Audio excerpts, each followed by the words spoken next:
Kita masuk ke segmen ketiga ya Pak ya.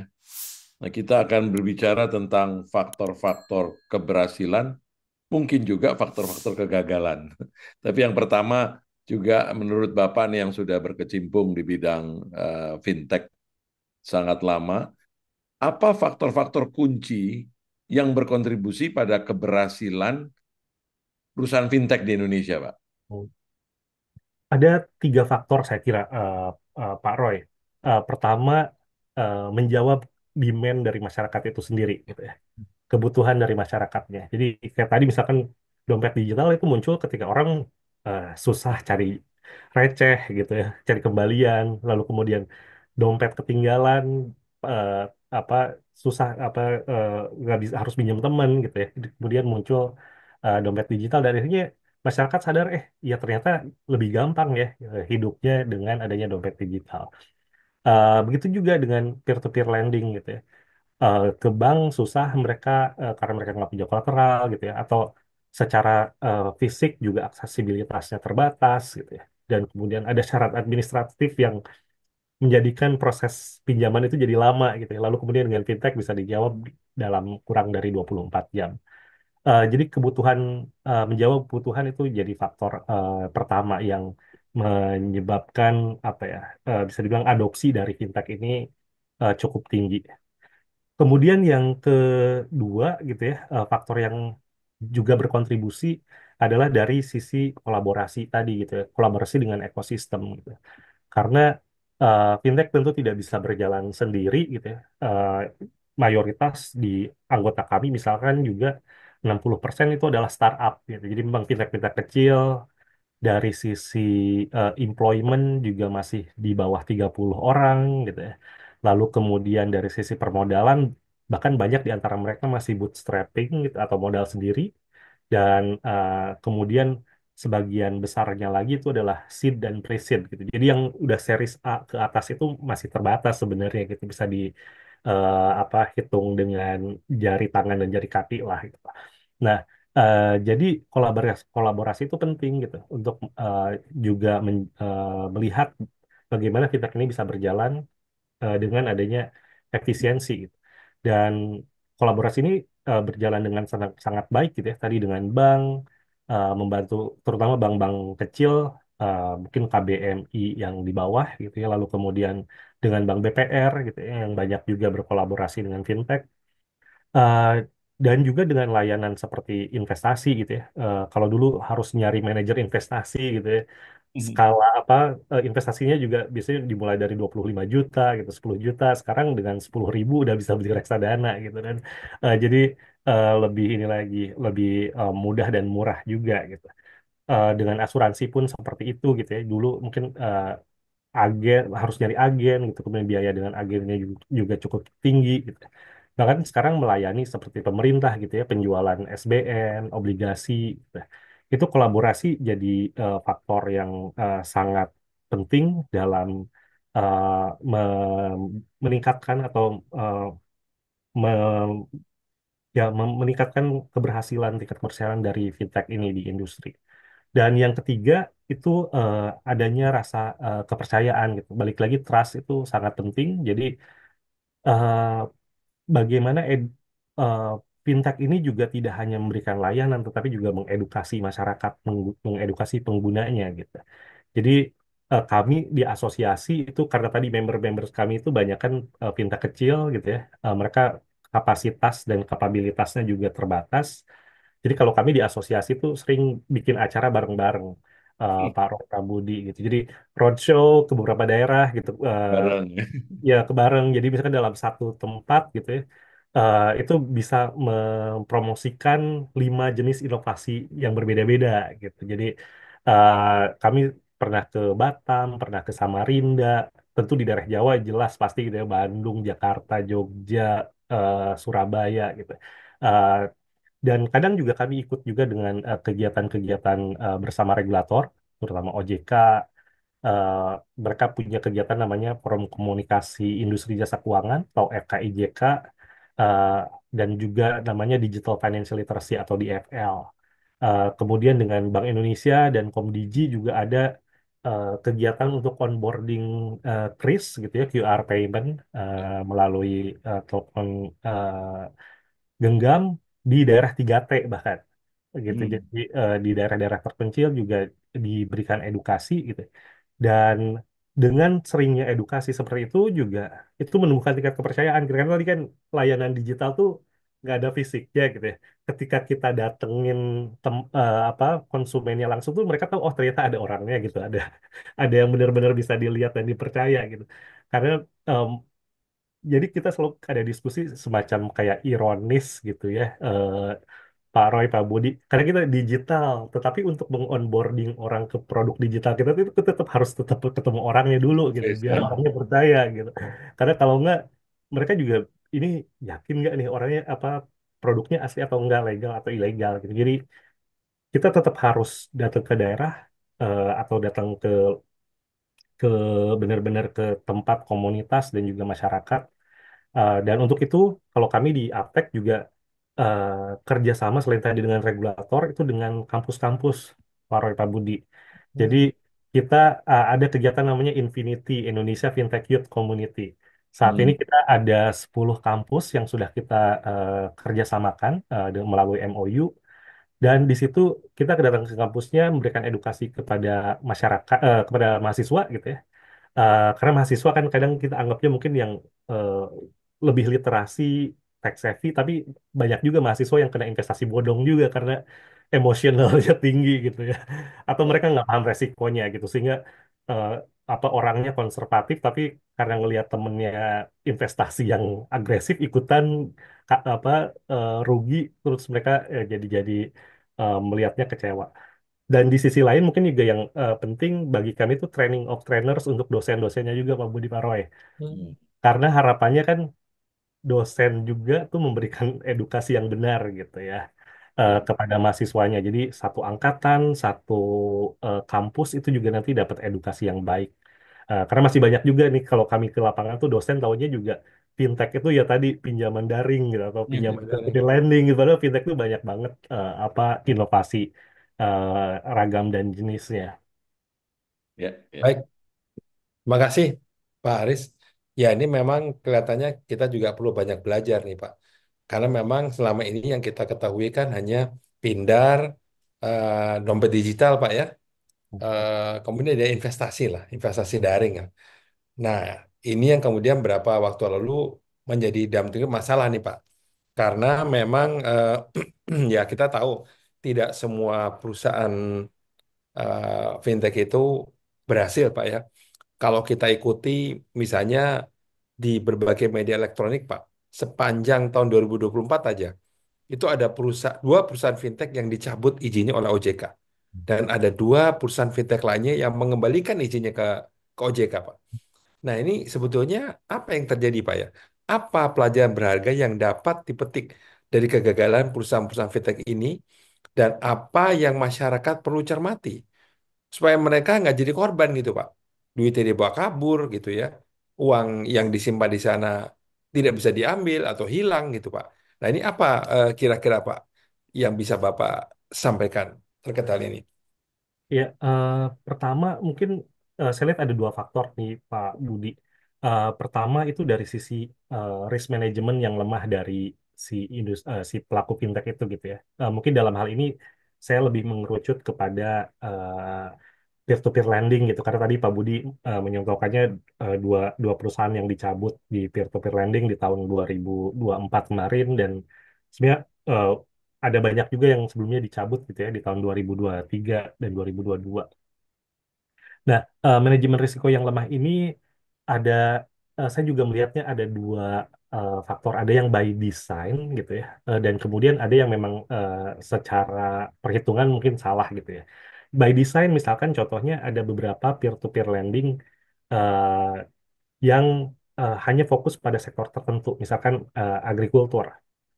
Secara teori ekonomi kan ini eh, memang jadi resikonya lebih tinggi gitu karena teori ekonomi itu diversifikasi gitu ya, don't put all of your eggs in one basket gitu. Ketika ini terkait dengan agraria pertanian dengan kondisi sekarang gitu, alamnya juga ada climate change gitu ya, ada musim panen juga yang bergeser-geser gitu, atau musim hujan juga yang bergeser-geser gitu, sehingga faktor resikonya memang jadi lebih tinggi gitu. Dan ini mungkin sebenarnya harus ada mitigasi yang lebih baik lagi untuk mengelola risikonya. Karena banyak yang kemudian kan pada saat itu apa di belakang layar gitu ya. Dan oh ya, ini juga mungkin karena faktor kultur juga di Indonesia tuh kalau lagi musim apa semua ikut nanam itu gitu. Jadi harganya juga turun gitu. Secara apa jadi diversifikasinya tuh selain dari si fintechnya juga di petani dan di belakangnya juga perlu eh, eh, apa pemahaman diversifikasi yang baik juga. Tapi ada juga memang manajemen resiko tidak dipungkiri dari si perusahaannya sendiri gitu ya, yang walaupun mungkin industri atau sebaran dari peminjamnya atau borrowersnya tuh cukup terdiversifikasi, tetapi mereka perhitungan manajemen risikonya masih sangat lemah. Nah, makanya kemudian kami melihatnya ini jadi semacam screening juga gitu ya. Kalau dulu peer-to-peer lending itu bahkan sempat mencapai 130-an gitu ya. Lalu kemudian akhirnya eh, selain mereka berguguran juga dari sisi OJK memang ada eh, pengawasan yang lebih restriktif lagi, terutama setelah ada Undang-Undang P2SK di mana ada tambahan dua kepala eksekutif atau anggota Dewan Komisioner yang bahkan salah satunya Pak Agusman itu secara khusus juga memantau industri dari peer-to-peer lending gitu ya atau fintech lending ini. Jadi ada faktor manajemen resiko. Yang kedua, eh, ada juga mungkin beberapa fintech ini yang sebenarnya tidak menjawab kebutuhan pasar. Hmm. Jadi supply driven gitu ya. Ngelihatnya mungkin ini kayaknya ada inovasi bagus nih, tapi masyarakat sebenarnya mungkin nggak take up gitu, nggak butuh. Eh, Salah satu indikatornya mungkin eh, Pak Budi, Pak Roy ingat gitu dalam 5 tahun ke belakang semua tuh pengen berlomba-lomba jadi super apps gitu. Hmm. Pengen semua dalam satu aplikasi ada macam-macam gitu layanan gitu. Tapi kemudian masyarakat juga ya makanya mungkin cuma dompet digitalnya lagi, cuma pinjamannya lagi gitu. Jadi akhirnya berguguranlah fitur-fitur di belakangnya itu yang sebenarnya ada izin atau ada tanda terdaftar atau tercatatnya sendiri-sendiri. Sehingga itu juga menyebabkan beberapa inovasi fintech itu juga jadi tidak berkembang dan bahkan tidak bertahan gitu. Karena melihatnya eh, tidak ada lagi pengguna atau penggunanya tidak mencapai tahap economic of scale untuk si fintech itu bisa bertahan. Satu contoh mungkin financial planning gitu ya. Saat ini masih ada beberapa financial planning secara digital gitu. Tapi ada salah satu member kami itu juga yang akhirnya goes to manual lagi gitu. Jadi mereka ya akhirnya layanannya hanya bersifat kepada korporat atau masyarakat yang membutuhkan gitu. Tapi mereka menutup aplikasinya. Karena buat mereka cost-nya lebih tinggi dibandingkan orang yang memakai gitu. Ketika pandemi mungkin karena tadi banyak orang di rumah banyak waktu gitu ya. Jadi akhirnya banyak orang yang iseng-iseng pakai perencanaan keuangan gitu. Atau rajin nyatet pengeluaran gitu. Tapi ketika sekarang sudah back to office gitu ya, orang jadi kesibukannya bertambah, akhirnya tidak terpakai gitu. Walaupun digital financial planning masih ada dan potensinya sebenarnya masih besar gitu. Tapi bagaimana kemudian itu bisa menjawab kebutuhan masyarakat yang lebih tepat lagi gitu. Karena tadi seperti Pak Budi sampaikan mungkin sebenarnya wealth management lebih lebih cocok di situ gitu di samping di apa dibandingkan hanya sekedar melakukan pencatatan gitu ya. Jadi itu yang saya kira kalau melihat faktor yang menyebabkan beberapa kegagalan. Nah, kalau dari sisi masyarakatnya bagaimana uh, berhati-hati gitu ya. Tentu masyarakat harus mengedukasi dirinya sendiri gitu. Selain eh, apa mereka paham bahwa ada layanan, tapi mereka juga harus paham aspek manfaat dan risikonya gitu. Manfaatnya sesuai nggak dan resikonya apakah memang sesuai dengan profil resiko mereka atau tidak. Mungkin ini lebih menyempit kepada aspek investasi gitu ya. Dan layanan investasi di fintech kan ada bisa melalui peer-to-peer lending gitu ya. Dia sebagai masyarakat sebagai lender, pemberi pinjaman gitu. Ya. Atau manajemen investasi gitu ya, beli reksadana, beli ori, beli tabungan emas gitu ya. Atau sekarang yang mungkin sering muncul juga adalah investasi di aset digital atau kripto. Hmm. Tuh, dan ini tingkat resikonya beda-beda gitu. Tadi wealth management mungkin ya banyak yang ke ori itu sangat sangat konservatif gitu ya. Lalu kemudian ada reksadana pasar uang yang juga sangat konservatif gitu. Emas ya agak fluktuatif tapi kalau disimpan dalam jangka panjang itu cukup cukup aman gitu ya. Dalam artian nilainya tidak terlalu apa merugikan walaupun nilainya fluktuatif. Tapi peer-to-peer lending itu resikonya udah sedikit lebih tinggi gitu kan. Karena bisa jadi yang meminjam itu, misalnya UMKM, itu juga harus dilihat gitu. UMKM-nya di sektor apa, di bidang apa, gitu. Pada kondisi seperti apa kondisi ekonominya gitu. Saya pengalaman pribadi gitu, ketika sebelum pandemi, ada beberapa portofolio di peer-to-peer lending saya, Pak Budi. Dan waktu itu saya salah satunya memodali perusahaan UMKM di bidang produksi sepatu. Tapi kemudian pandemi, dan mungkin orang nggak ke kantor nggak pakai sepatu gitu ya, dan terus kemudian si perusahaan ini ya nggak mampu bayar gitu dan akhirnya harus direstrukturisasi, jadi pinjaman yang harusnya hanya 24 bulan itu diperpanjang dan sampai sekarang masih berjalan gitu. Jadi sampai sekarang tuh saya nerimanya 24.000 40.000 gitu cicilan-cicilannya gitu. Dan itu masih ada gitu. Jadi harus dilihat juga gitu ya resikonya, terlebih sekarang kayak kripto gitu ya, orang tuh banyak yang investasinya ini resikonya tinggi banget ya. Tapi banyak orang yang investasinya karena FOMO aja, Pak Roy, Pak Budi gitu kayak, oh ini pas lagi tinggi semua ikut masuk gitu. Begitu turun apa nggak mau cut loss gitu. Jangan-jangan naik lagi, jangan-jangan naik lagi, tapi ternyata akhirnya turun lagi gitu. Jauh akhirnya loss banyak.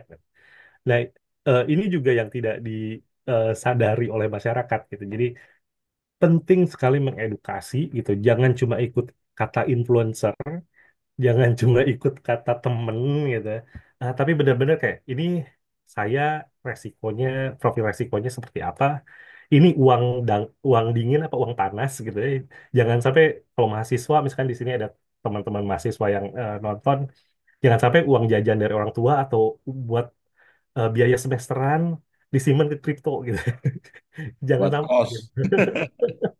Jadi ya benar-benar harus dilihat dulu kalau misalnya ternyata oh ada tabungan, terus ada bagian yang eh, apa lebih dikit, mau coba-coba investasi yang resikonya mungkin lebih tinggi buat jangka panjang itu mungkin boleh. Gitu. Jadi benar-benar harus mengedukasi diri juga di masyarakatnya. Ya, ini menarik ya Pak, karena kejadian-kejadian ini sangat sering. Karena sekarang ada istilah bukan hanya FOMO, tapi YOLO. Iya. Itu membuat mereka, coba aja kan, hidup cuma sekali katanya. Nah, kalau tadi dari segi masyarakat yang harus juga apa namanya, aware benar tentang manajemen resiko, harus tahu resikonya juga segala macam. Nah ini kan ada kejadian, Pak. Saya nggak menyebutkan ini, Pak ya. Saya nggak menyebutkan ini. Ada kejadian satu satu perusahaan fintech ya, sepertinya tidak terjadi apa-apa, izin semua sudah oke, legal segala macam. Tiba-tiba terakhir bermasalah nih Pak. Nah ini membuat membuat masyarakat bingung. Padahal saya fine-fine aja gitu ya, nggak ada masalah. Tiba-tiba kok ini cepat sekali berbaliknya. Bukan karena yang tadi Bapak bilang ya, bukan karena resiko bisnis atau apa, tapi ini seperti mismanagement atau apa gitu Pak. Nah ini gimana nih Pak untuk bisa bisa tidak masyarakat terjebak ya, dibilang bahwa fintech ini adalah apa istilahnya ilegal nggak juga. OJK juga ada di sana, ada izinnya dan mengawasi. Nah, ini gimana Pak tanggapan Bapak nih? Ya, itu satu kejadian yang sangat disayangkan Pak bagi kami di industri gitu ya, karena menumbuhkan kepercayaan masyarakat itu bertahun-tahun Betul, Pak. untuk bisa Betul. menggunakan layanan digital ini dan kemudian ketika ada satu kasus masyarakat yang awalnya menggunakan bisa jadi sebagian tidak lagi menggunakan dan yang belum menggunakan jadi tidak mau menggunakan gitu kan. itu dari kami di industri selalu juga memberikan edukasi gitu ya kepada masyarakat bahwa eh, ini case by case gitu, bukan industry wide problem. Tapi kami juga dengan regulator juga hand in hand berusaha menemukan apa cara atau metode mekanisme gitu yang bisa nanti ke depan mencegah hal seperti ini terjadi gitu. Jadi pengawasan pengawasan sekarang regulasi saya kira ada improvement gitu ya di apalagi sekarang dengan ada dua tambahan kepala eksekutif anggota Dewan Komisioner yang satu Pak Hasan Fauzi menangani inovasi teknologi sektor keuangan gitu ya dan juga aset digital. Lalu kemudian ada Pak Agusman yang menangani PVML yang mana salah satunya adalah peer-to-peer lending gitu ya. Masing-masing sudah mengeluarkan POJK untuk industrinya sendiri, di mana di situ ada aspek pengawasan yang lebih rigid lagi, gitu, sehingga diharapkan bisa mendeteksi lebih cepat lagi jika ada masalah. Eh, itu dari sisi regulasi ada peningkatan atau perbaikan tata kelola, gitu ya. Lalu kami di industri juga eh, hand in hand untuk saling memberikan informasi terkait apa investor atau fraudster gitu yang juga mungkin bisa uh, memperburuk citra industri gitu sehingga harapannya jadi kami juga ada proses mitigasi. Kalau kami di APTEK di Asosiasi Fintech Indonesia ada mekanisme dewan etik gitu ya. Tadi ada kode kondak atau kode etik juga yang selalu kami sosialisasikan gitu ya, secara reguler sebagai friendly reminder bahwa kita sama-sama ada di industri ini berjuang untuk kebaikan industri ini gitu. Harapannya ini meminimalisir gitu ya ada potensi dari fraud yang dilakukan oleh uh, industri fintech sendiri gitu, Pak. Terima kasih Pak Aris. Eh, Risiko apa ya kegagalan juga dari si perusahaan fintech dan juga risiko kehilangan dana ya Pak dari sisi masyarakat itu semakin meningkat dengan kemajuan teknologi nggak Pak? Ada artificial intelligence, ada blockchain gitu Pak ya, yang somehow ya tentu ada sisi positif dan negatif Pak ya. Eh, Bisa apa ya ngakali gitu Pak, mengakali peraturan yang seolah-olah baik di awal bagus seperti Pak Roy bilang kan, ternyata dengan teknologi dia bisa mengemas sedemikian rupa sehingga orang nggak tahu gitu dengan teknologi yang canggih ini gitu Pak. Ada nggak pengaruh seperti itu yang membuat akhirnya industri atau bisnis fintech ini semakin berisiko Pak dengan adanya teknologi-teknologi tersebut? Betul, Pak. Jadi memang eh, kemajuan teknologi di satu sisi memberikan apa akselerasi terhadap inovasi-inovasi yang membuat layanan fintech ini lebih efisien gitu ya, lebih efektif juga untuk masyarakat. Tapi di sisi lain eh, apa sisi jahatnya juga ikutan naik juga gitu ya. Kalau kita lihat keamanan siber gitu ya dengan fraud gitu ya. Dari yang hal simple social engineering gitu ya, itu semakin tinggi gitu. Apalagi masyarakat juga sekarang kan lebih ekspresif di sosial media gitu ya. Mereka sharing apapun, sharing dimanapun. Jadi ulang tahun sharing ya udah ketahuan tanggal lahirnya gitu kan. Terus kemudian apa mengucapkan selamat ulang tahun kepada ibunya ditulis nama ibunya. Padahal nama ibu kandung itu jadi salah satu apa untuk verifikasi gitu ya. Eh, Punya kartu kredit baru dari bank di-upload ke sosial media gitu.